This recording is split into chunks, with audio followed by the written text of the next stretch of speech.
आचार्य कल्प पंडित टोडरमल जी द्वारा रचित मोक्ष मार्ग प्रकाशक ग्रंथ अधिकार 8वां जिनेंद्र भगवान के उपदेश का स्वरूप। जिनेंद्र भगवान वीतरागी भाव को प्राप्त हुए हैं, इसलिए इंद्रियों का प्रयोग नहीं होता और इसीलिए उन्हें जिनेंद्र कहते हैं। जिनेंद्र भगवान इंद्रियों को जीतने का और वीतरागी होने का ही उपदेश देते हैं।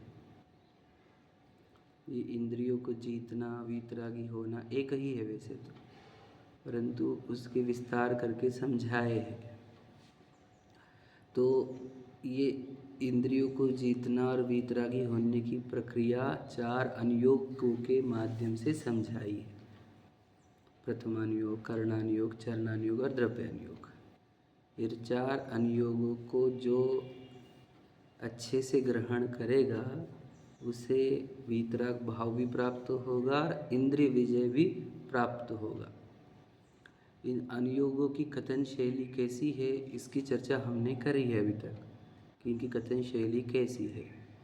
परंतु कोई जीव है जो इसमें दोष कल्पना कर रहा है। क्या है? दोष कल्पना। वर्ड है कल्पना। कल्पना का अर्थ क्या है? वास्तविकता नहीं है, कल्पना हुई है किसी को। क्या है कि इसमें दोष है, समझे क्या? तो उन दोष कल्पनाओं का निराकरण पंडित टोडरमल जी ने किया है। उन्होंने बहुत गजब का काम किया है, क्योंकि ऐसा अनुयोगों के ऊपर कोई दोष कल्पना कर रहा है, उसका निराकरण अन्यत्र नहीं मिलेगा। लेकिन उन्होंने किया है कि लोग क्या बोलते हैं करणानुयोग के बारे में, उनको परिचय था, ऐसा मान के चलते उनके पास प्रश्न आते होंगे ऐसे, है ना, कि क्या ज़रूरत है, कि इसमें तो ये गड़बड़ है, इसमें तो ये है। तो उनको पता है कि लोग इसके बारे में क्या बोलते थे, इसके बारे में क्या कल्पना होती है। तो वे दोष कल्पनाओं में हमने कल प्रथमानुयोग की दोष कल्पनाओं की चर्चा करी कि वो उसमें तो राग रंग है, तो जो रागी जी है उसका राग बढ़ेगा, वैरागी जीव पढ़ेगा तो उसका राग बढ़ेगा, ऐसा होने लग रहा था, है ना। आचार्य ने ऐसे वर्णन क्यों किए, है ना, ऐसे वर्णन करना ही नहीं चाहिए था, आदि आदि जो उसने बहुत प्रश्न उठाए, उसका निराकरण हुआ, है ना। कुछ अंतिम भाग रह गया है, उतना अपन प्रथमानुयोग का शंका वो दूर कर लेते हैं, फिर हम करणानुयोग की ओर मुड़ेंगे। आ जाइए 289 पर, है ना।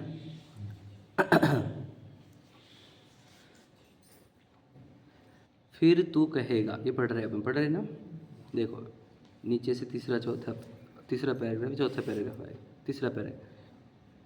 जिनके श्रृंगार आदि कथन सुनने पर राग आदि हो आए, उन्हें तो ऐसा कथन सुनना योग्य नहीं है, ठीक है। उसका उत्तर यह है कि जहाँ धर्म ही का प्रयोजन है और जहाँ तहाँ धर्म का पोषण करते हैं, ऐसे जैन पुराण आदि में प्रसंगवश श्रृंगार आदि का कथन किया है, उसे सुनकर भी जो बहुत रागी हुआ तो वह अन्यत्र कहाँ विरागी होगा, समझे। मतलब ये तो धर्म के ही शास्त्र है ना। जहाँ तहाँ धर्म को पोषण किया गया है यहाँ पर, है ना। यहाँ भी तू रागी होगा तो तुझे विरागी होने का स्थान कहाँ है। प्रश्न ये है कि तू पहले से विरागी है क्या। अगर पहले से विरागी है तो ये राग के कथन तुझे और राग बढ़ाएंगे नहीं, है ना। तो विरागी तो तू है नहीं, मतलब तू कौन है, रागी ही है, तो तू ऑलरेडी रागी है, तो यहाँ पर पढ़ने का क्या डर आया तुझे, है ना। यहाँ पर तो भी स्कोप है कि तू यहाँ पर आकर विरागी हो सकता है ना। लेकिन जहाँ यहाँ ये छोड़ेगा तो कहीं और स्कोप है ही नहीं तुझे विरागी होने का। ऐसे लिखा है देखो कि विरागी कहाँ होगा, ऐसे लिखा है कहाँ विरागी होगा। वह तो पुराण सुनना छोड़कर अन्य कार्य भी ऐसे ही करेगा जहाँ बहुत राग आदि हो। क्लियर है कि यदि उसने वो छोड़ा भी है, समझ लीजिए क्या, कि उसने पुराण छोड़कर अन्य भी कुछ पढ़ना प्रारंभ किया हो, तो समझ लीजिए, तो अब पढ़ना बोलो या दूसरा और कुछ कार्य चालू किया हो, तो वो भी तो क्या होगा, तो वहाँ पर भी तो राग ही करेगा, है ना। पुराण छोड़ेगा तो क्या करेगा, पुराण में ही राग दिखते हैं क्या तुझे। बहुत जन ऐसे रहते हैं कि तू जिनमानी पढ़ना भी तो राग है, तो वैसे जिनमानी पढ़ना ही राग दिखता है। और तू घर पे रुकता है, वो तो व्यापार जाता है, तो खान पान करता है, तो टेलीविज़न देखता है, मोबाइल देखता है, तो आराम से बैठा है गद्दे पे, तो वो राग नहीं है क्या। है कि नहीं। तो यहाँ पे आके राग का भय क्यों है, प्रश्न ये है। तो दिन भर राग में रहता है, वहाँ क्यों नहीं है। ठीक है, देखो इसलिए उसको भी पुराण सुनने से थोड़ी बहुत धर्म बुद्धि हो तो हो, ठीक है, मतलब उसको भी धर्म बुद्धि हो सकती है ना। हो तो हो लिखा है, वापस से गारंटी देते नहीं टोटल में देखियो, क्योंकि जीव कैसे भी विचित्र प्रकार के हैं कोई कोई ये पढ़कर भी क्या निकालेगा क्या करेगा भरोसा नहीं है सिंपल बात ही है, समझे क्या। मतलब उपादान के एंगल से भी बोल दिया, ठीक है, निमित्त के एंगल से ना बोल के उपादान के वो हो तो हो, है ना, क्योंकि होते तो है भैया, तेरे को नहीं हो रहा हम क्या करें, होते कोई अपवाद है ना, इसलिए हो तो हो। अन्य कार्यों से तो यह कार्य भला ही है, समझे कि नहीं। तेरे को कभी मनोरंजन भी हो जाएगा, श्रृंगार आदि मिल जाएंगे, युद्ध आदि मिल जाएंगे, राग रंग के कथन मिल जाएंगे, और बाद में वैराग्य का कथन आएगा, उससे तेरा भला होगा, समझ रहे ना। इससे भला हो सकता है तेरा, इसे यहाँ पे पढ़ो, ठीक है। तथा कोई कहे प्रथमान योग में अन्य जीवों की कहानियाँ हैं, उनसे अपना क्या प्रयोजन सकता है, क्या दूसरों का क्यों पढ़ूँ मैं, मुझे मेरा बताओ, ठीक है। दूसरों के उसने ऐसा किया, उसने ऐसा किया, फिर उसने ये किया, फिर उसने वो किया, फिर ये किया, फिर वो किया, हमारा क्या लेन देन उससे, प्रश्न ये, समझे कि नहीं। तो भरत जी ने क्या किया, उससे हमारे जीवन का क्या कनेक्शन, आदिनाथ जी ने क्या किया, उससे हमारा क्या कनेक्शन, ठीक है। ऐसा कोई प्रश्न पूछिए, प्रश्न पूछने पूछते ना कि भाई हम हमारे जीवन का कुछ बोलो, आप उनकी कहानियाँ पढ़ो, उनके एक पढ़ो, उनका वो पढ़ो, उनका वो पढ़ो, है ना। हम रविंद्र जी के पास गए थे ना, तो उन्होंने बोला था महापुरुषों के कथन पढ़ो, ठीक है ना। ऐसा महापुरुषों के कथन मतलब उनके जीवन चरित्र पढ़ो, तो उससे सहज ही तुम्हारे राग घटेंगे, बोले, ऐसा उन्होंने बताया था। तो महापुरुषों क्यों पढ़े हम, जैसे पुराण होते हैं वो महापुरुषों के ना, शलाका पुरुषों के, तो पढ़े क्यों, वो उनकी लाइफ, वो उनकी लाइफ से जिए, हम हमारी लाइफ से जिएंगे, ऐसा कोई प्रश्न उठा रहा है। तो उत्तर है देखो 290 पर, उससे कहते हैं कि जैसे काम्य पुरुषों की कथा सुनने पर अपने को भी काम का प्रेम बढ़ता है, समझे कि नहीं। अगर तुम काम्य पुरुषों की कथा सुनोगे तो अपना भी काम बढ़ता है, समझे कि नहीं। वैसा ही है, सेम टू सेम, या कि उसी प्रकार धर्मात्मा पुरुषों की कथा सुनने पर अपने को भी धर्म की प्रीति विशेष होती है। सिंपल, समझे कि नहीं, सिंपल है ये, मैं आपको लॉजिक भी बता सकता हूँ। हम हमारी जो ह्यूमन टेंडेंसी है, साइकोलॉजी है, वो याद रखना, जब भी वो कहानी सुनता है तो उस कहानी से कनेक्ट होता है, समझे कि नहीं। हमने आपको बताया ना, हम आपके कौन की मूवी में सब लोग रोते थे जब वो मरती थी, तो है कि नहीं। अच्छा बताओ, बोले चैलेंज लगाती थी कि बताओ बिना रोए तुम ये मूवी देख कर बताओ, समझे कि नहीं। देखे सुने होंगे कि नहीं, देखे नहीं आपने कभी। हम आपके कौन हुई थी ना पीछे, पुरानी बहुत पुरानी, फिर वो आए माहिर जी साड़ी हुई थी मराठी में फेमस, ठीक है। तो बोले उसमें भी आप बिना रोए मूवी देख कर बताओ, समझे कि नहीं। तो भारतीय तो ऐसे भावुक है, यहाँ पे तो इंडिया में आज हार के तो रोने लग जाते हो, है क्या नहीं। अब यहाँ पर कुछ भी चाहिए नहीं हो मेरे घर में समझे, न पैसा आया न गया, न कुछ भी नहीं हुआ, तब भी रोते हैं, टीवी फोड़ देते हैं। तो कहना ये है कि जब भी कोई व्यक्ति कहानी सुनता है तो वो उस कहानी से कनेक्ट हो जाता है क्या नहीं। तो समझो तुम, हम आपके कौन से जुड़ सकते हो, तुम महाची साड़ी से जुड़ सकते हो। तो जब हम शलाका पुरुषों की कहानी सुनाएंगे तो उससे भी जुड़ोगे ना, और उससे जुड़ोगे तो उनके जैसे फीलिंग तुझे अंदर आएंगे, समझे क्या नहीं। कहानियों का एक रूल याद रखना, कहानी में सबसे पहले एक कैरेक्टर आपके सामने रखा जाता है, उसकी अच्छाई आपके सामने रखी जाती है, तो उस कैरेक्टर में आप घुस जाते हो, पता है क्या आपको। अब उसके साथ बुरा हुआ तो तुमको बुरा फील होगा, और उसके साथ अच्छा हुआ तो तुमको अच्छा फील होगा, है कि नहीं। सिंपल है ये, याद रखना, कनेक्ट हो जाता है उस कैरेक्टर के साथ वो, समझे कि नहीं। मतलब उसके साथ बुरा करता है तो वो अपने आप दुश्मन हो जाता है अपना, कि यार इसको मार रहा है इसको, है कि नहीं। तो फिर क्यों हो जाए, तो उससे कनेक्ट हो गया, है कि नहीं। और उसके साथ बुरा हुआ कि उसके साथ कोई मारा, कोई लूट के लेके गया, कुछ हुआ तो हम तकलीफ में आ जाते। तो ये नायक होता है एक कहानी का, बराबर है ना, एक खलनायक होता है ना। तो एक शलाका पुरुषों में पूरे पूरे नायक है, समझे, कहानी में नायक, और उनका जीवन देख रहे हैं हम कि वैसे थे वैसे थे वैसे थे वैसे थे वैसे थे, तब हमको कनेक्ट हो रहे इससे, समझेगा। हम फिर देखते होंगे दीक्षा ले ली उन्होंने, और तथा उनके पास वैभव, मतलब समझो उनके पास भोग की सामग्री कितनी थी, हमने पढ़े कि उनके दूध कैसे बनता था, खीर उनकी, तो बाप रे कैसी खीर बनती थी, तो पढ़ रहे हैं हम कहानी, तो हम कनेक्ट हो गए उनसे। तो जब कैसा उनको भूख लगी, प्यास लगी, नौकरों को पता चल जाता है ऑटोमेटिक, और वो सामने लेकर आते हैं। और बताओ क्या सुविधा की कमी होंगी उनको, मतलब प्यास लगी है ये बोलना भी नहीं पड़ता जिनको, समझे क्या कह रहा हूँ। इतना भोग वो जब हम पढ़ते हैं तो हम वो उनसे, भरत जी से कनेक्ट हो जाते हैं, ठीक है नहीं। भरत जी की कहानी कहो या कोई भी और कहानी कहो, तो राम की ही कहानी सोचो तुम, कितने प्रसिद्ध। राम के जब वनवास हुआ था तो बहुत लोग रोए थे कि नहीं रोए थे, विचार करो। कनेक्ट हो गए ना उनसे, आप समझेंगे। भाई अब राज्याभिषेक था और फिर दूसरे दिन वनवास है, तो फिर अब सोचो कैसा होगा ये, है ना। राज्याभिषेक के दिन ही, मतलब उसी दिन वनवास, तो भाव कनेक्ट हो जाते हैं। तो सोचो जो हमने देखा है लोगों को ये कनेक्ट होते हुए, तो जब शलाका पुरुषों की कहानी पढ़ेगा तो कनेक्ट होगा कि नहीं होगा, उनके वैराग्य से कनेक्ट होगा कि नहीं होगा, उनके धर्म से। वो जो धर्म के लिए उन्होंने इतने बड़े बड़े स्टेप्स लिए हैं, तो वो जब इतने बड़े ह्यूज स्टेप लेते हैं तो मैं भी ले सकता हूँ, मुझे क्या प्रॉब्लम है, ऐसा हो जाता है। इसलिए ये कथाओं की रचना होती है। तुम बोलोगे दूसरों की कहानियों के पढ़ो, तो ये तो दिन भर दूसरों की कहानियों को पढ़ते रहे। रील्स में क्या करता है तू, क्या को लेन देना तेरा, वो लोगों ने क्या किया, तो वो क्या को देखता है पता है कि नहीं। रील्स लो या टेलीविज़न देखो या मोबाइल देखो या फिर क्रिकेट मैच देखो, तुम्हारे को लेना देना क्या है उन लोगों से। तब भी तो दूसरों की लाइफ में झांकता ही रहता, तो फिर महापुरुषों की लाइफ में झांक भाई समझे कि नहीं। वहाँ पे तुझे वैराग्यकार धर्म का पोषण होगा, समझ में आया। देखो वही लिखा है, इसलिए प्रथमानुयोग का अभ्यास करना योग्य है, समझे कि नहीं समझे। तो अगर मैं आपको बताया भी था पहले, टेलीविज़न के ऊपर प्रथमानुयोग की किताबें रख दो समझे कि ऊपर शेल्फ। टेलीविज़न देखने को पाओगे तो वो पढ़ो, एंटरटेनमेंट चाहिए, वो कहानी चाहिए, वो कहानी ऊपर है, पढ़ो वो, समझ रहे। ये कहानी पढ़कर काम आ सकते होगे तुम, सबसे व्यसन का पोषण होगा, समझेगे नहीं। और वो कहानी पढ़ने पर वितरागता आएगी, वैराग्य आएगा, तो बताओ कितना बड़ा फायदा, समझ रहे। मतलब टेलीविज़न चालू हुआ साथ नरक है और वो जिनवानी पढ़ी तो मोक्ष भी आ सकता है आपका, समझे कि नहीं। तो इसलिए प्रथमानुयोग की कहानियाँ पढ़ना बहुत आवश्यक होती है, ठीक है। पढ़ते हैं आगे, देखो अब कर्णानुयोग का चैप्टर चालू करते हैं।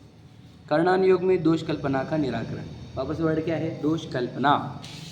दोषों के प्रति मतलब दोषों संबंधी हमारे को कल्पना हुई कि इसमें दोष है क्या नहीं, तो काल्पनिक काल्पनिक है वो उसकी, तो वो बोल रहा है उसका निराकरण किया जा रहा है। देखो क्या करे, तथा कितने ही जीव कहते हैं कि कर्णानुयोग में गुणस्थान मार्गणादिक का व कर्म प्रकृतियों का कथन किया व त्रिलोकादिक का कथन किया, सो उन्हें जान लिया कि यह इस प्रकार है, यह इस प्रकार है, इसमें अपना कार्य क्या सिद्ध हुआ, समझे कि नहीं। कि ये ऐसे होते, 14 गुणस्थान होते हैं, 14 मारणा होती है, 3 लोग ऐसे होते हैं, इससे क्या लेन देना हमारा। बस वही हम अगर करें तो भक्ति करें तो भी हमारे को अच्छा लगता है।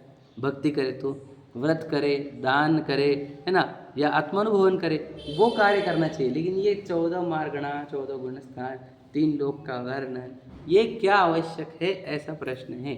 सच में देखो ये प्रश्न तो आप लोग को भी थे, एग्जैक्टली ये क्या कि क्या लेन देना है मेरा वो 14 गुणस्थानों से, क्या लेना देना है मेरा वो मार्गणाओं से, और वो त्रिलोक में इतनी नदियाँ है, ये वो है वो है, क्या लेन देना मेरा, है क्या नहीं।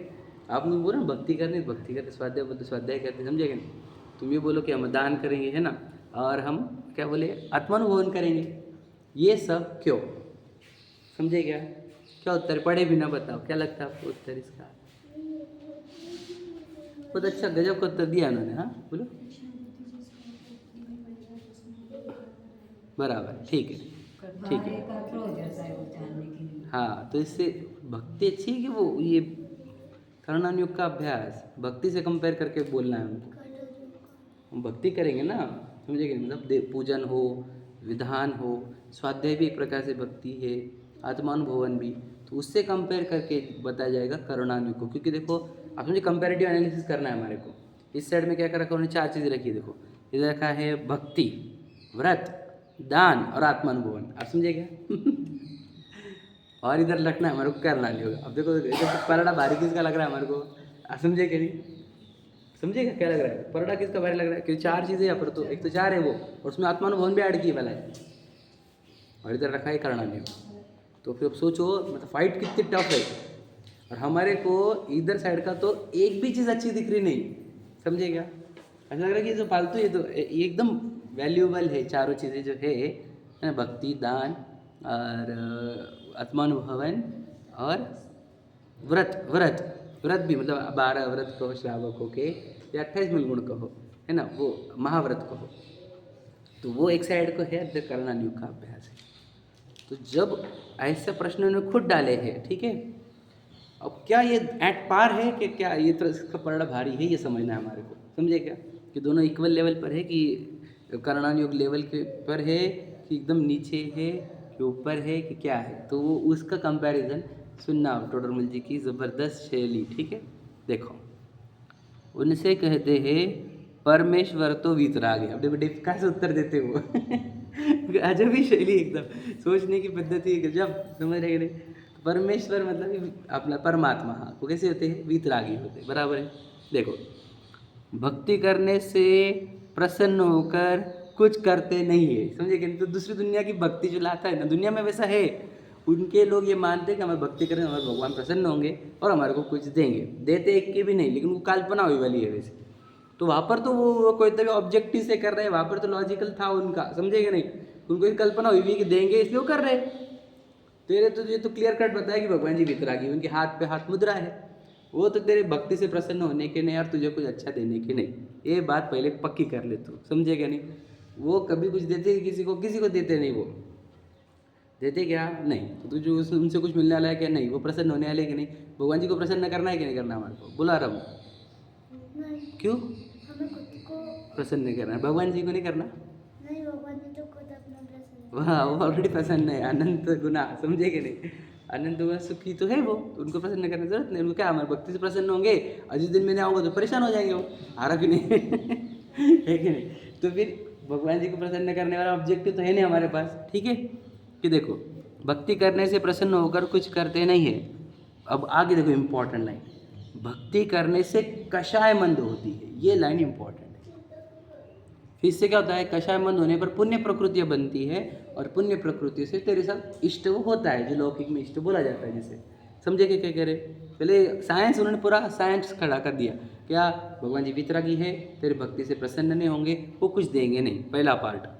दूसरा पार्ट, तो ये जो वहाँ पर मंद राग होगा, कषाय मंद होगी, उससे पुण्य प्रकृतियाँ बनेगी। ठीक है, मन क्लियर लिखा देखो, भक्ति करने से कषाय मंद होती है, उसका स्वयमेव उत्तम फल होता है। मतलब उत्तम फल मतलब पुण्य प्रकृतियाँ बनेगी, और पुण्य प्रकृतियों के फल में तुझे ऐसे प्रसंग मतलब बन जाएंगे लौकिक अनुकूलताओं वाले। ठीक है, उत्तम फल जो कह रहे हैं वो। देखो अब ध्यान सुनना, यहाँ तक हो गया? ये हो गया, पहले भक्ति से कंपैरिजन कर लिया। भक्ति में क्या क्या आ गया? फिर तुम्हारा दान भी पकड़ लो और व्रत भी पकड़ लो। ठीक है, दान व्रत भक्ति, ये 3 चीज़ों को किया हमने। तो इन 3 चीज़ों से कंपेयर कर लिया पहले, वो 4 थे ना उसमें, तो 3 चीज़ों को पहले लिया, व्रत दान भक्ति। इन तीनों में वो कह रहे हैं भगवान जी तो कुछ देने वाले नहीं, क्योंकि वो वितरागी है ना। फिर तुझे मिलेगा तो तेरे कैसे, मतलब तेरी कषाय मंद होती है। वहाँ पर वर्ड लिखा है कषाय मंद होती है, किसमें? व्रत में भी, दान में भी और भक्ति में भी तेरी कषाय मंद होती है, उससे पुण्य प्रकृतियाँ बनकर उत्तम फल प्राप्त होता है। ठीक है, जब तक पहला पार्ट हो गया। ठीक है, कौन सा वाला? तीनों को हमने कंपेयर कर लिया। आगे करणान योग के अभ्यास में उससे भी अधिक मंद कषाय हो सकती है समझे क्या कह रहा? अब लेके आ जाओ ये तू तेरे भक्ति दान और व्रत को लेके आ। तू वहाँ पे भक्ति दान व्रत में करता क्या है? वहाँ पर पुण्य प्रकृति बनती कैसे है? वहाँ से भला कैसे होता है? कषाय मंदता से। वहाँ पे कषाय मंदता का ही आधार है ना। तो करणान योग के अभ्यास में उससे भी ज़्यादा कषाय मंद होती है, ये बात ध्यान रखो। ये बोलेंगे आप कैसी बातें कर रहे, पढ़ने में कषाय कैसे मंद होगी? समझ रहे? पहले देखो मैं क्या बता रहा हूँ आपको, वो कंपैरिजन जब हम देख रहे हैं करणान योग का, उन्होंने किससे कंपेयर किया, तो ये तो गजब का काम कर दिया। उन्होंने बताया क्या मालूम है क्या? इन तीनों में तुम अभ्यास में जितना तुम्हारा उपयोग लगा के कषाय मंद करोगे, उससे ज़्यादा कषाय मंद तुम्हारे करणान योग के अभ्यास में। समझे क्यों? वो देखो लिखा है उन्होंने, इसलिए इसका फल अति उत्तम है। ऊपर वर्ड था उत्तम, और इसका अति उत्तम क्यों? कषाय बहुत मंद होगी तो बहुत पुण्य प्रकृतियाँ बन देगी, और उत्तम फल आएगा। समझे क्या? अब ये उत्तम फल क्या है? तो पुण्य प्रकृतियाँ पकड़ेंगे ऐसा भी नहीं। एक अपेक्षा से देखो कि राग द्वेष घटेंगे ना तेरे, तो उतनी शांति भी तो आएंगी, उतनी निराकुलता भी तो आएंगी। आप समझेंगे नहीं? उत्तम फल तो यहाँ पे उसके फल में पूजा भक्ति और दान, पूजा नहीं, भक्ति व्रत और दान से जितनी कषाय मंद होगी उतनी शांति तो आएगी ना।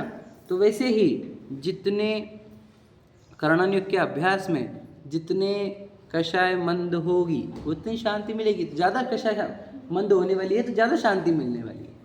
समझे कि नहीं? ये भी ध्यान रखो, सिर्फ पुण्य प्रकृति के एंगल से ही नहीं, उतनी निराकुलता भी तो जनरेट होगी जितनी कषाय मंद होगी। उतनी कषाय डाउन होने से उतनी आकुलता भी तो मंद होगी। आप समझे कि नहीं? इसलिए कहा कि जितना तेरा पुरुषार्थ है, मतलब जितने कषाय मंद होगी उसके फल उत्तम और अति उत्तम, ये दो चीज़ें कही। समझे क्या? उत्तम फल का अर्थ भी समझ लेना। उत्तम फल में एक एंगल हमने पुण्य प्रवृत्ति ली है और दूसरा फल क्या लिया है? निराकुलता। हाँ हाँ, तो वो नहीं, आप समझे नहीं, वो तो पूरा कर्मों के एंगल्स में आ गया, मतलब बराबर। तो मतलब उसमें फल में क्या आएगा? पुण्य की प्रवृत्ति अब बढ़ेगी बोलो या पाप की प्रवृत्ति घटेगी, यही बोल रहे हैं ना आप? हाँ ठीक, कम होगा, बढ़ेगा, बराबर बराबर। तो वही मतलब ये पहला पार्ट हो गया, कर्मों में चेंज आएगा, फर्स्ट पार्ट। और सेकंड पार्ट क्या होता है? आत्मा में चेंज आएगा। क्या आएगा? निराकुलता बढ़ेगी, उसकी शांति बढ़ेगी, अशांतियाँ और आकुलताएं घटेगी। तो ये भी फल है वहाँ पर। सिर्फ कर्मों का चेंज करके लौकिक फल मिलेगा ऐसा नहीं है। इसमें कर्मों का चेंज होकर जो फल मिलेगा उसको हमने आत्मा के बाहर रखा। ये आत्मा के बाहर का है। आत्मा में क्या चेंज होगा ये समझना है। आत्मा में चेंज क्या होगा कि निराकुलता बढ़ेगी, आकुलता घटेगी, शांति बढ़ेगी, आनंद बढ़ेगा। ठीक है? तो किस में ज़्यादा बढ़ेगा? तो करणानुग के अभ्यास में। ये कैसे बढ़ा वो समझाऊंगा मैं अभी, पहले समझ लीजिए। मतलब हम इसलिए समझ नहीं पाते हैं जनरली कि अब स्वाध्याय से क्या होता है, तो पूछते हैं लोग, अरे भक्ति पूजा करो, दान करो, व्रत लो, स्वाध्याय से क्या होता है? ये प्रश्न का उत्तर है। समझे क्या? मतलब एक व्यक्ति विधान किया 4 घंटे और 1 घंटे व्यक्ति ने स्वाध्याय किया, तो किसका फल ज़्यादा? ऐसा तो दादा तो बोलते 10 गुना है, क्योंकि पहले नंबर पे तुम्हारा वो है उपवास और 10वें नंबर पे है तुम्हारा स्वाध्याय। वो ऐसा कंपैरिजन करके बताते थे। पर मैं आपको यहाँ पर करना नहीं, जो टोडरमल जी बता रहे हैं वो बता रहा हूँ। वो कहते तू पूजन कर ले, पूजन में तेरे मंदराग कितने देर रहते तू भी बता। पहली बात समझ ली, कितने देर रहते? आधा घंटा, 4 घंटा, 1 घंटा, 1.5 घंटा मैक्सिमम, बराबर है। और वहाँ पे भी हम किधर किधर भागते हो हमारे को ही पता है कि नहीं? अपना ज्ञान देखते रहता है किधर किधर चालू है दौड़। है कि नहीं? स्थिर बैठता है कि कोई आया तो हाँ ये आया, रोज नहीं आता, क्यों नहीं आता, है कि नहीं? ऐसा कुछ भी चलते रहता है हमारे अंदर। तो कशा बढ़ती रहती, इनको समझता भी नहीं कैसे कपड़े पहन। समझे? कशा दौड़ेगी वहाँ पे, तेरी मंद कशा रहेगी कहाँ? पूजन में, दान में भी मान कैसे चढ़ जाती, मैंने कितने लोगों का दिया, कितने लोगों का करा, आदि आदि, है ना? मेरा नाम हो ना, मेरा लिखो नाम मेरा, आदि। समझे कि नहीं? तो फिर वो वहाँ पर भी कषाय बढ़ती हुई दिखती है। और व्रत में भी, व्रत का भी क्या होता है, मैंने क्या बताया, वो जितना व्रत करता है उसका भी अभिमान बढ़ता है। तो देखो मैं इतना छोड़ चुका है, तो लोग तो कुछ भी नहीं करते अभी, तो व्रत का भी अभिमान बढ़ता है। आप समझ लीजिए। तो वहाँ पर कषाय मंद हुई कि नहीं हुई वो तो हम खुद ही चेक करेंगे। और जितनी भी तू कर ली होगी, मान के चलो ये सब तेरे साथ हुआ नहीं, मान कषाय नहीं आई, है ना, क्रोध नहीं आया, मान के चल कषाय भी मंद हुई, तो इतने डिग्री की कम नहीं होगी जितने डिग्री की कषाय कम होती है करणानुयोग के अभ्यास में। अब कैसे होता है वो भी समझ लीजिए। करणानुयोग का अभ्यास जो होता है वो होता है जटिल। जटिल मतलब कैसा? जिसमें सूक्ष्म कहो, सादी भाषा में, है ना, सूक्ष्म कहो, या उसको बहुत कॉन्सेंट्रेशन रिक्वायर्ड है टू अंडरस्टैंड। समझे कि नहीं? उसको समझने के लिए बहुत गहरा आपको क्या चाहिए? कॉन्सेंट्रेशन मतलब एकाग्रता, एकाग्रता चाहिए। अब एकाग्र का अर्थ वर्ड जो है एकाग्र, तो उसके शब्द संधि विच्छेद करते जाओ आपको अर्थ निकलेंगे। एक ही अग्र रहता है, अग्र मतलब के सामने। तो करणानुयोग में जितने देर करणानुयोग में एक अग्र होना सबसे ज़्यादा होता है। पूजन में एक अग्र रहता है क्या? आप खुद सोच लेना। आप दान में एक अग्र रहता है क्या, या व्रतों में एक अग्र रहता है क्या? तो और देखो धर्म हमारा जो है वो एकाग्रता का ही, देखो भगवान जी भी तो यही बता रहे, जिसको लोग आज मेडिटेशन बोलते हैं, जिसको ध्यान बोला जाता है, जिसको सामायिक बोला जाता है, वे सब कार्य क्या है? एकाग्रता वाले ही कार्य, बराबर है कि नहीं? शुद्ध उपयोग भी क्या है? एकाग्रता का ही कार्य है कि नहीं? बात समझेंगे। तो एकाग्रता जहाँ बढ़ेगी वो काम सबसे बेस्ट, ऐसे समझे कि नहीं समझे? ये लॉजिक लगाओ आप, समझे कि नहीं? तो पूजन में और करणानुयोग के अभ्यास में, समझे, पूजन में और करणानुयोग के अभ्यास में ज़्यादा देर जहाँ चित्त एकाग्र रहेगा वो कार्य श्रेष्ठ रहेगा। सिंपल, समझे कि नहीं समझे? पुण्य प्रकृतियों के बंध के एंगल से देखो, वितरागता के एंगल से देखो, समझे क्या, या धर्म के एंगल से देखो, वस्तु स्वरूप के एंगल से देखो। और वस्तु स्वरूप से कैसे मैच होगा वो भी समझते हैं। वहाँ पर आप उतने देर के लिए ज्ञान दर्शन रूप रहे, समझे कि नहीं, ज़्यादा देर तक, क्योंकि राग द्वेष उत्पन्न नहीं हुए। समझने की जो जिज्ञासा थी उसने आपको राग द्वेष वाले विकल्प उत्पन्न नहीं होने दिए। सही है कि नहीं? आप सिंपल बात याद रखना, मैं आपको बताता हूँ आपको। हाँ, कल हम पाठशाला में 3 लोग का वर्णन सिखा रहे थे बच्चों को। हाँ, 1 सवा 1.5 घंटा हुआ होगा सेशन। तो इतने प्रश्न उनके है ना, क्योंकि वो यकीन नहीं आता ना सब चीज़ों का। तो ये ऐसा क्यों, ऐसा कि ये ऐसे कैसे, कैसे कैसे। अब मैं बोल रहा हूँ इतना बड़ा टफ चैप्टर है ये। हाँ, और बच्चे बोलते कि और आधा घंटा लो ना आप, समझे कि 9 बज गई थी तब भी। तो कहना ये चाहता हूँ मैं कि जब सीखता है जीव तो उसकी कषाय बाचू की पूरी मंद हो जाती है। जाके टेलीविज़न देखना होगा उनको, किसी को खाना होगा, किसी को सोना होगा, आदि आदि, वो सब छूट जाते हैं, वो इच्छाएं रुक जाती है। कब? सीखने के भाव में। याद रखना, सबसे अच्छा भाव कुछ होता है तो सीखने का, समझ रहे कि नहीं, जिज्ञासा बोला जाता है जिसको, ईगर टू लर्न, समझे कि नहीं, मुझे सीखना है। तो जहाँ सीखने का भाव चले वहाँ कषाय सबसे मंद होती है। ये बात याद रखना। क्या कहा मैंने, समझे कि नहीं? जहाँ हम सीख नहीं रहे हैं वहाँ हम भोग रहे हैं, ये भी याद रखना। तो ठंडी को भोगते होगे या आराम को भोगते होंगे, समझे कि नहीं? कैजुअलिटी, समझे कि नहीं, अपने ज्ञान को किधर भी दौड़ने देने का, समझे कि नहीं? भूगो, घूम रहे इधर, कभी इधर का विचार आ रहा, कभी उधर का विचार आ रहा, कभी इस विचार में मग्न है। अब ये क्या हो गया, अपने ज्ञान को या मन को हमने आवारा छोड़ दिया। बराबर है क्या नहीं? आवारा मतलब क्या? कोई डायरेक्शन नहीं, जो सोचना है सोच भी देखो। तो इससे क्या होता है, उससे उसका ज्ञान जो है वो बताओ राग द्वेष के विषयों में जा रहा है। बराबर है, राग द्वेष के विषयों में। तो उससे इच्छा बढ़ रही है, कर्म बंधन भी बढ़ रहा है क्या नहीं? तो इसका बुरा हो रहा है, समझे कि नहीं समझे? तो पूजन के काल में, व्रतों के काल में और दान के काल में इतना एकाग्रता होती नहीं, इसलिए उससे कंपेयर करके कर्णानुयोग के अभ्यास को कहा कि इसमें एकाग्रता बहुत होती है, इसलिए ये कार्य उनसे भी अति उत्तम है। उसको उत्तम कह दिया, इसको अति उत्तम कहा।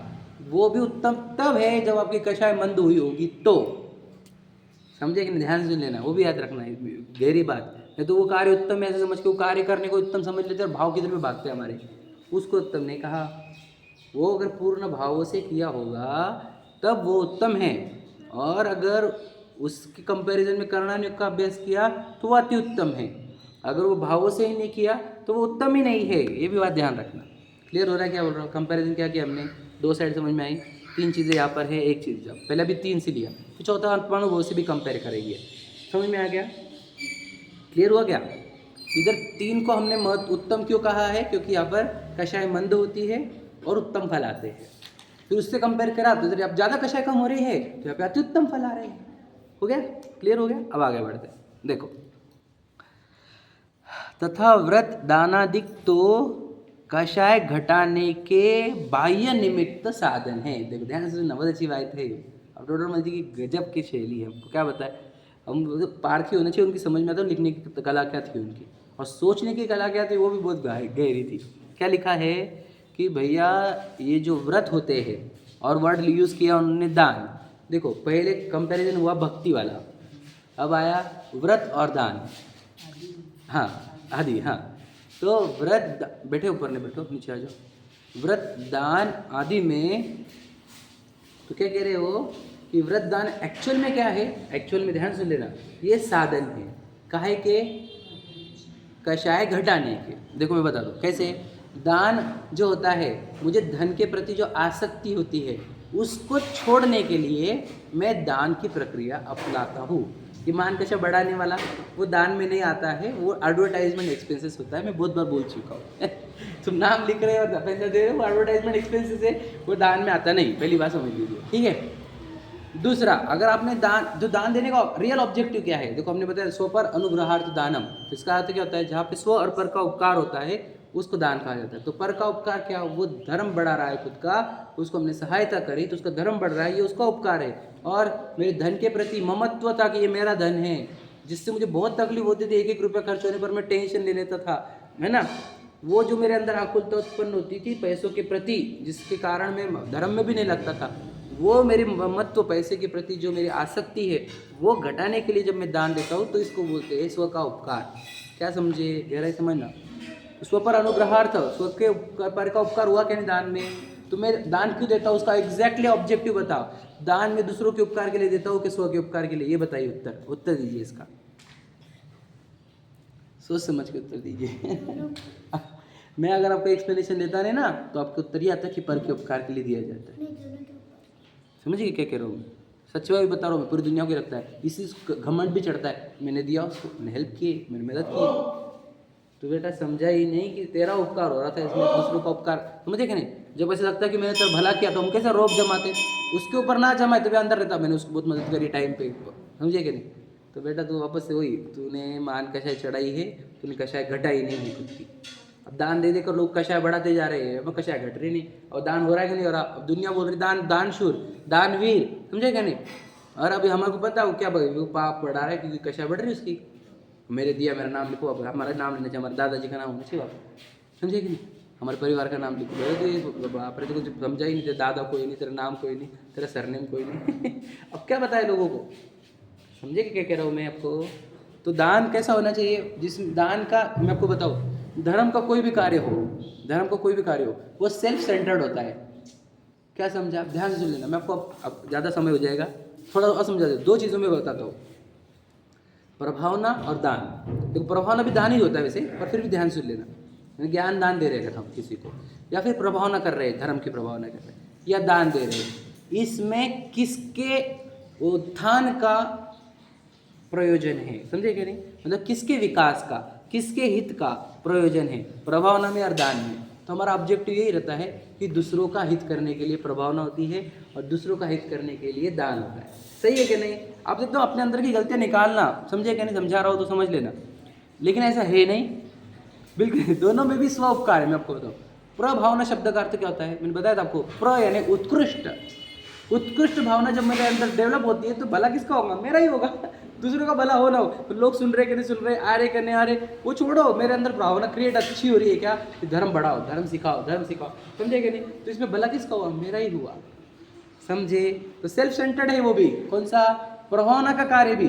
तुम लोगों के चक्कर में मत पड़ो, लोगों, अरे मैं लोगों के चक्कर में पड़ा ही नहीं हुई है, मैं मेरे खुद के चक्कर में पड़ा हूँ, समझे क्या क्या कह रहा हूँ मैं, ध्यान समझ में आ रहा है आपका। प्रभावना भी कौन सा हो गया, सेल्फ सेंटर्ड काम हुआ, बराबर है। और दान भी सेल्फ सेंटर्ड हुआ, क्यों, क्योंकि मेरे अंदर जो धन के प्रति आसक्ति थी वो मैं कम करते जा रहा हूँ।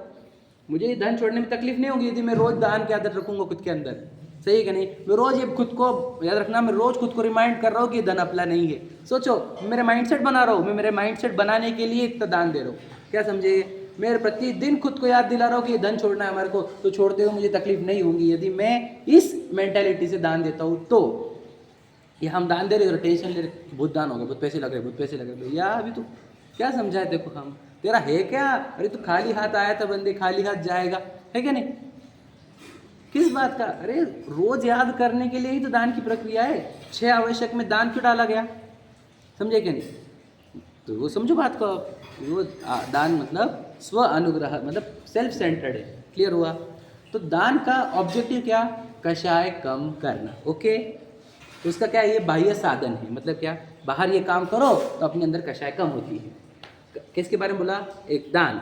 अब दूसरा व्रत, व्रत भी देख लो आप, क्या व्रत होते हैं श्रावकों के, 12 व्रत होते हैं। तो पहला व्रत बोलो, अहिंसाणुव्रत, सत्याणुव्रत, आचार्याणुव्रत, ब्रह्मचर्याणुव्रत, परिग्रह प्रमाण व्रत। 3 ग्रहण व्रत आगे, दिग्व्रत, देश व्रत और अनर्थदंड व्रत। ये 4 शिक्षा व्रत, सामायिक, वर्षोदोपवास, भोग परिमाण, अतिथि संविभाग, ठीक। तो ये व्रत काहे के लिए लिए जाते हैं, सिंपल है, पढ़ेंगे तो आपको समझ में आएगा कि व्रतों का ऑब्जेक्टिव होता है राग द्वेष घटाने के लिए। अहिंसाणु व्रत भी होता है, मैं आपको ज़्यादा समय हो जाएगा इसलिए बता नहीं पा रहा हूँ, आप इतना समझ लेना, राग द्वेष घटाने का। देखो चारित्र का अर्थ क्या होता है, स्वरूप में स्थिरता, आत्म ध्यान होना। आत्म ध्यान जिसका नहीं हो रहा है उसको बार बार शरीर का ध्यान हो जाता है। ध्यान से लेना, शरीर का ध्यान होने से राग द्वेष बढ़ते हैं, हमारी इच्छा बढ़ती है। तो शरीर का जब ध्यान हो ही रहा है तो शरीर से ऐसे काम कराओ जिससे वापस आत्म ध्यान हो। समझे क्या लॉजिक? लॉजिक समझना आप क्या कह रहा हूँ मैं। आत्म ध्यान छूट रहा है, शरीर का ध्यान हो रहा है। शरीर का ध्यान होते ही क्या हो रहा है, पत्नी बच्चे व्यापार धन का विचार आ जाते हैं, फिर उससे मेरे को कषाय बढ़ती है, इच्छा बढ़ती है, राग द्वेष बढ़ते हैं, तो इससे मेरा अहित होता है। तो जब शरीर का ध्यान आ ही गया तो शरीर को बोलो कि मंदिर जा, पूजन कर, भक्ति कर, अणुव्रत पारण कर, हिंसा है ना, हिंसा मत होने दे। तो अब शरीर से भी क्या काम करा रहे हम, जिससे वापस आत्म ध्यान का प्रसंग बने। समझे क्या? व्रत तो अब चालू हो रहे ना 8 दिन के, तो ध्यान रखना। तो वो काहे के साधन हुए व्रत भी? कषाय घटाने के। समझे क्या? थोड़ा कशिश देखो, ध्यान से सुनना। वो प्रूव कर रहा हूँ आपको मैं कि व्रत लिए क्यों जाते हैं। बताओ, कषाय बढ़ाने के लिए कि घटाने के लिए? तो व्रत ले लेकर कषाय बढ़ रही है कि घट रही है हमारी, ये देख लेना। जिनको ऑब्जेक्टिव पता नहीं होते वो व्रत लेते रहते और कषाय बढ़ाते रहते हैं। मैं आपको बता दूंगा, हम तो महाव्रती, हम तो ये व्रती, हम तो वो व्रती, हम तो तुम क्या ऐसी बातें करे, है ना। भाई कषाय बढ़ रही कि घट रही, विचार करो। ठीक है, तो कहना क्या चाहते हैं, दोनों भी व्रत हो या दान हो, काय के लिए है? कषाय घटाने के। क्या है? बाह्य निमित्त साधन। वर्ड के वापस वर्ड लो, देखो, बाह्य निमित्त के साधन है। समझ में? बाह्य मतलब क्यों? क्योंकि शरीर के एंगल से है। निमित्त मतलब क्या? उसके निमित्त से हो सकती है। साधन है, साधन मतलब क्या? ये उपाय है जिसके माध्यम से कषाय घटाई जाती है। देखो, जिनको ये पता नहीं साधन घटाने, यानी जो इसको दान को और व्रत को साधन नहीं समझते हैं, वो साध्य अचीव नहीं करते। क्या समझे? बहुत से लोगों को पता ही नहीं कि साधन है, इसी को ही साध्य माने हैं, वो व्यवहाराभासी होते हैं। समझ पा रहे हो गहराई? गहराई समझने की कोशिश कर रहा हूँ तो आनंद आएगा, है क्या नहीं? तो ये बाह्य व्रत साधन है। ठीक है, अब आगे देखो।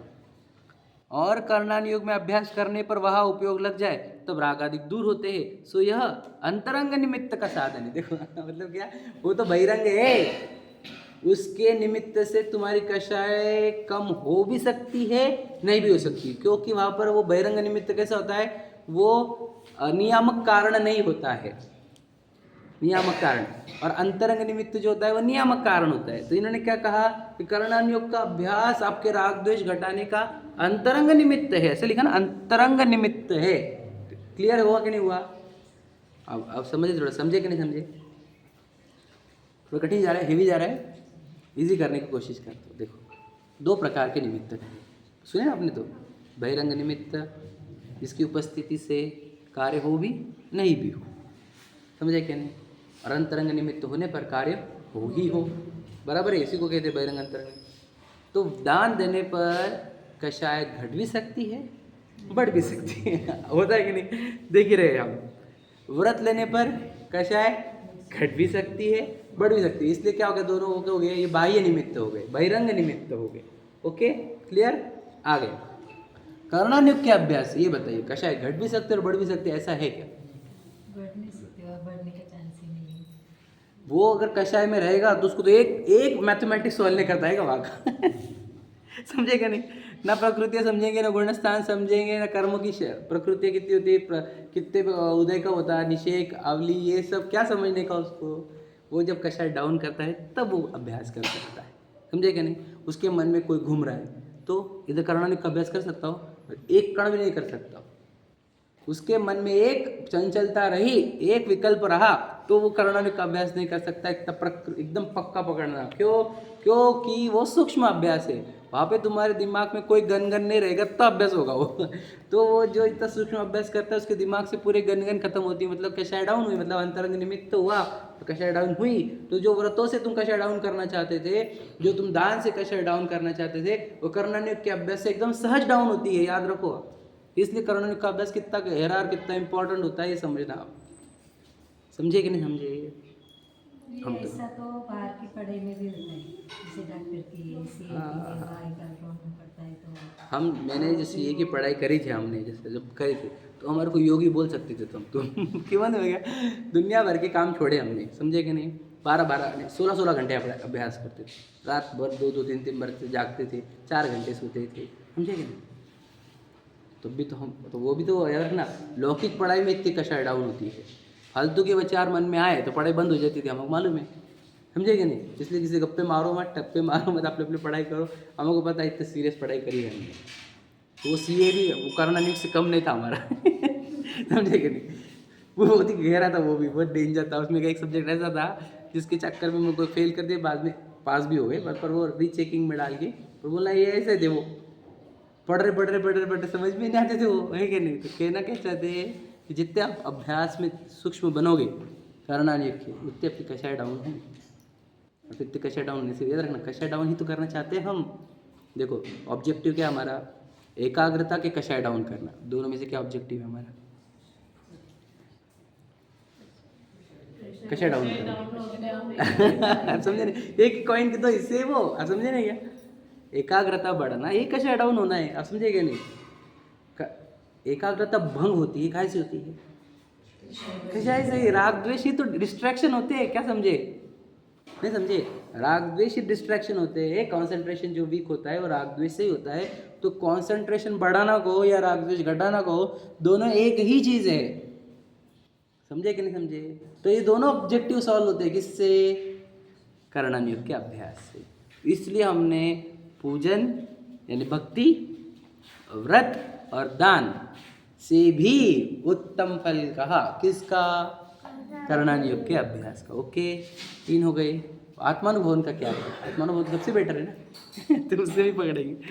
इसलिए यह विशेष कार्यकारी है, व्रताधिक धारण करके अध्ययन अधिक करते हैं, समझे कि नहीं। व्रत धारण करके भी क्या किया जाता है? व्रत का भी ऑब्जेक्टिव क्या होता है? मैंने आपको बताया था, समय काटने के लिए व्रत लिए जाते हैं, समझे कि नहीं। हमको एक्स्ट्रा समय मिलेगा, आज एकासना कर एक टाइम का भोजन का विकल्प है, बाकी पूरा टाइम आत्म ध्यान करो, स्वाध्याय करो, है ना, ध्यान करो, सामायिक करो, तो वो ज़्यादा समय मिलता है।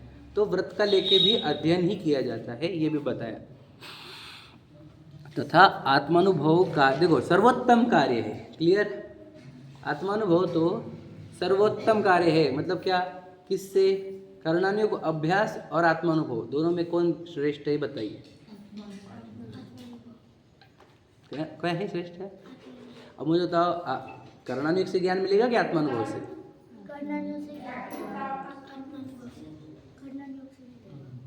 प्रश्न समझे क्या? कठिन कठिन ही सरल है।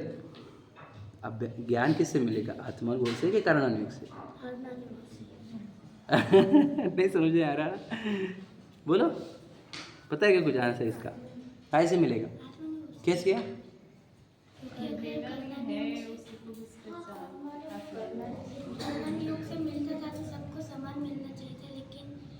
ठीक, निमित्त के एंगल से बोल रहे हो, मैं बताना चाहता हूँ, देखो ध्यान से सुनना, बराबर आंसर तो गलत नहीं, आप आंसर सही है, मैं थोड़ा समझाना चाहता हूँ एक्स्ट्रा, वो समझो। देखो ज्ञान वाला हूँ मैं, ये समझ में आने पर ज्ञान की आवश्यकता नहीं पड़ती समझे क्या कह रहे हैं? नहीं समझे? आत्मानुभव में ज्ञान का अनुभव है, तो ज्ञान मैं जब हूँ तो मेरे को ज्ञान की आवश्यकता नहीं पड़ती। इसलिए सब ज्ञान कहाँ से आता है? पूरा आत्मा में से आता है ना। विद्यालय तो यही है क्या नहीं? और कोई विद्यालय है ही नहीं। तो ज्ञान जब आत्मा में से ही आता है तो आत्मा को जानना ये ज़्यादा ज्ञान का कार्य है, समझे कि नहीं। पहली बात समझ लेना, करणानियोग से जितना ज्ञान आता है और आत्मा में से जितना ज्ञान आता है, कंपैरिजन करो। ज्ञान से ही आता है, लेकिन याद रखना लौकिक की बात भी करें अगर हम, तो करणानियोग के अभ्यास से जितना ज्ञान आएगा वो 1% रहेगा, क्योंकि आत्मा में से केवल ज्ञान आता है समझे क्या कह रहे हैं? तो इसलिए दोनों में श्रेष्ठ कार्य कौन सा? आत्मानुभव है, उससे कंपेयर नहीं किया जा सकता किसको? करणानियोग के अभ्यास को। फिर क्यों है हम आत्मानुभव वाला कार्य करेंगे, करणानियोग का अभ्यास नहीं करेंगे? कोई ये बोल रहा है, समझे क्या? यहाँ तक क्या था, पहले क्या था कि हम भक्ति करेंगे, करणानियोग का अभ्यास नहीं करेंगे। कोई बोल रहा था दान करूँगा, करणानियोग का अभ्यास नहीं करूँगा। कोई बोल रहा था मैं व्रत करूँगा, करणानियोग का अभ्यास नहीं करूँगा। ये 3 चीज़ें हो गई। तो हमने उसको सब बता दिया, भैया भक्ति में तेरी कितनी कषायमंद होगी, उससे ज़्यादा कषायमंद तेरी यहाँ पर होगी, किस में? करणानियोग के अभ्यास में, है ना। तो व्रत साधन से भी या व्रत से भी या दान से भी कषायमंद करना चाहता है, उतनी कषायमंद तेरी, उससे भी ज़्यादा कषायमंद तेरी करणानियोग के अभ्यास। अब आत्मानुभवन से लेके आगे हम आत्मानुभवन करेंगे, हम करणानियोग का अभ्यास नहीं करेंगे। ओके, आगे आ गया आर्गूमेंट कौन है सामने वाला? अब उसका आर्गूमेंट क्या है वो भी समझ में है। आंसर देखो, आत्मानुभव सर्वोत्तम कार्य है, परंतु सामान्य अनुभव में उपयोग टिकता नहीं समझे कि नहीं? अब उपयोग है हमारा, उसको नहीं क्या जानने की आदत है, उसको निरंतर जानते रहते हो। अब मैं आत्मा हूँ, अब बताओ जानो इसको। अब तो वो जानते रह नहीं सकता उसको, क्योंकि जान लिया, हाँ हाँ बराबर मैं आत्मा हूँ, बस आगे, हाँ मैं आत्मा हूँ, हाँ ठीक है वो बोलेगा बस आगे बोलो।